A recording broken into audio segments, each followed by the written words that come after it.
illustration number 8.5. Calculate the electric and magnetic fields produced by the radiation coming from a 100-watt bulb at a distance of 3 meter.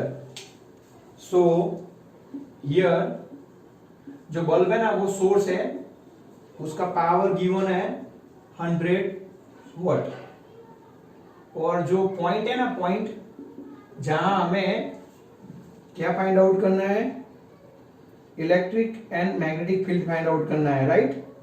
मतलब हमें E0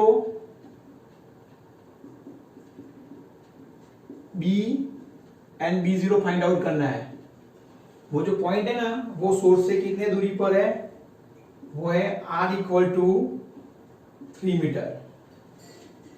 फिर से calculate the electric and magnetic fields produced by the radiation coming from a 100 watt bulb at a distance of 3 metre. मतलब देख लो, ये एक bulb है, तो यहां से जो लाइट है ना वहां, यहाँ कोई पॉइंट P है, तो ये डिस्टेंस कितना है 3 मीटर। तो यहां हमें इलेक्ट्रिक फील्ड E को हम ERMS भी लिख सकते हैं, राइट, और मैग्नेटिक फील्ड जिसको हम BRMS भी लिख सकते हैं, इसकी वैल्यू फाइंड आउट करनी है।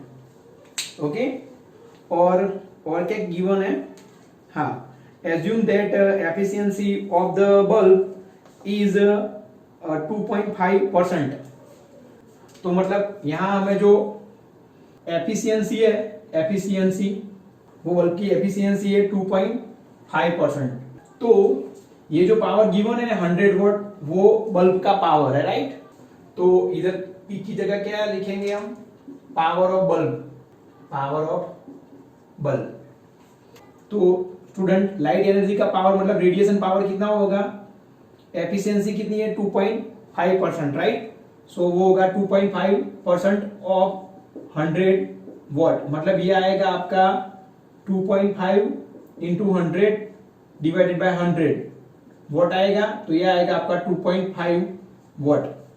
फिर से क्वेश्चन पढ़ लेते हैं। Calculate the electric and magnetic fields produced by the radiation coming from a 100 watt bulb at a distance of 3 meter. Assume that the efficiency of the bulb is 2.5% and it is a point source, right? तो हमें E और B find out करना है। तो कैसे find out करेंगे, तो student सबसे पहले हम इंटेंसिटी निकाल देते हैं, राइट। तो इंटेंसिटी का फॉर्मूला क्या आएगा, पावर बाय एरिया, और ये जो एरिया बनेगा, तो यहाँ जो P पॉइंट है वो R मीटर दूरी पर सब जगह होगी, राइट। तो ये सोर्स है, तो 3 डायमेंशन में लाइट ट्रैवल करेगी, तो ये स्फीयर बन जाएगा, और स्फीयर का एरिया क्या होता है 4 पाई R स्क्वायर। तो P बाय 4 पाई R स्क्वायर, आप स्मॉल r भी लिख सकते हो, राइट। तो पावर कितना लेना है, ये वाला, ये नहीं लेना, ये बल्ब का पावर है, और ये लाइट एनर्जी का पावर है। तो 2.5 divided by 4 into 3.14 multiply R की वैल्यू है 3 का स्क्वायर। तो इंटेंसिटी की वैल्यू हमें मिलती है 113 मीटर स्क्वायर। आप कैलकुलेट कर लेना, 113 मीटर स्क्वायर। अब इंटेंसिटी मिल गई, हमें क्या चाहिए, इलेक्ट्रिक फील्ड चाहिए। तो हम जानते हैं ना हमारा formula as I equal to 0,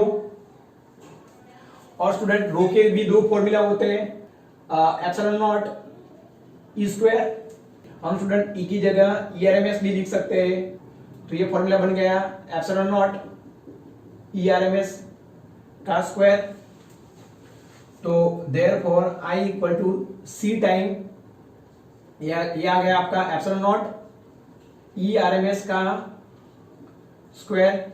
यहां से आप ERMS को स्क्वायर को सब्जेक्ट करो, राइट। तो ये आएगा I divided by C times epsilon naught, ERMS को सब्जेक्ट करो, राइट। तो ये आएगा square root of intensity divide by C multiply epsilon not.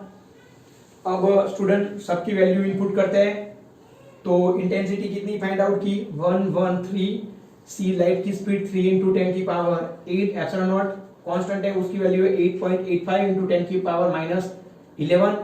Student इसका सिंप्लीफिकेशन करें ना, उसके पहले ये जो है ना इस साइड लिख देते हैं as efficiency is 2.5%. So radiation power P is equal to 2.5% of 100 watt is nothing but 2.5 watt. तो स्टूडेंट फिर से देख लेते हैं, यहाँ हमें जो बल्ब है ना राइट, उसका पावर 100 वाट दिया हुआ है और इसकी एफिशिएंसी 2.5% थी, तो हमने बल्ब का रेडिएशन पावर निकाल दिया राइट, और बल्ब से 3 मीटर दूर हमें ये फाइंड आउट करना है। तो हमने क्या किया, सबसे पहले हमने लाइट की इंटेंसिटी पी पॉइंट पर निकाल दी, वो इतनी आई राइट, और हमारा जो मेन फॉर्मूला है ना I equal to C times रो, उसको हमने अप्लाई किया और रो की वैल्यू रख दी। तो ईआरएमएस का फॉर्मूला मिल गया हमें square root of I divide by C multiply epsilon naught, और इसको कैलकुलेट करेंगे ना तो हमें इसका आंसर मिलेगा 2.9 वोल्ट पर मीटर, या चेक कर लेना 2.9 वोल्ट पर मीटर। अभी हमें क्या फाइंड आउट करना है, E0 भी फाइंड आउट करना है, तो ये हमें मिल गया। अब स्टूडेंट हम जानते हैं ना as E is equal to ERMS is equal to maximum value E0 by root 2, तो यहां से हम E0 को सब्जेक्ट करेंगे तो क्या आएगा रूट 2 टाइम्स ERMS, तो इसकी वैल्यू होती है 1.41 मल्टीप्लाई 2.9 राइट, तो इसका आंसर आएगा 4.07, तो इसका आंसर आएगा 4.07 वोल्ट पर मीटर। तो स्टूडेंट एक बल्ब है राइट, कितना वॉट का है, 100 वॉट का बल्ब है राइट, इसकी एफिशिएंसी 2.5% है, तो एफिशिएंसी 2.5% मतलब जो इलेक्ट्रिकल एनर्जी 100 जूल पर सेकंड लेता है ना, उसमें से लाइट एनर्जी कितनी होती है 2.5 जूल होती है राइट। तो ये जो पी पॉइंट है ना, यहाँ हमें क्या फाइंड आउट करना है, इलेक्ट्रिक फील्ड फाइंड आउट करना है। तो इलेक्ट्रिक फील्ड का आंसर हमें क्या मिला E इक्वल टू 2.9 वोल्ट पर मीटर एंड मैक्सिमम, इसको ERMS भी लिख सकते हैं, और E0 की वैल्यू क्या मिली हमें 4.07 वोल्ट पर मीटर राइट। ये पहले पार्ट का आंसर मिल गया। अब हमें क्या चाहिए, अब हमें B और B0 चाहिए, और स्टूडेंट हमें मालूम है ना फॉर्मूला, प्रॉपर्टी है हमारी as C equal to ERMS by BRMS, मतलब E की जगह ERMS और B की जगह BRMS लिख रहे हैं राइट। तो यहां से BRMS को सब्जेक्ट करेंगे ना BRMS, तो ये आएगा ERMS बाय C। अब ERMS की वैल्यू हमने फाइंड आउट कर दी है, ERMS ही है राइट। मैं आपको बार बार रिपीट कर रहा हूं, जो E लिख रहे हैं ना वो हमारा ERMS ही है। तो ERMS की वैल्यू है 2.9 एंड स्पीड ऑफ लाइट है 3 इंटू 10 की पावर 8 मीटर पर सेकेंड। तो इसको सिंप्लीफाई करेंगे तो आंसर आएगा 9.6 इंटू 10 की पावर -9 टेस्ला।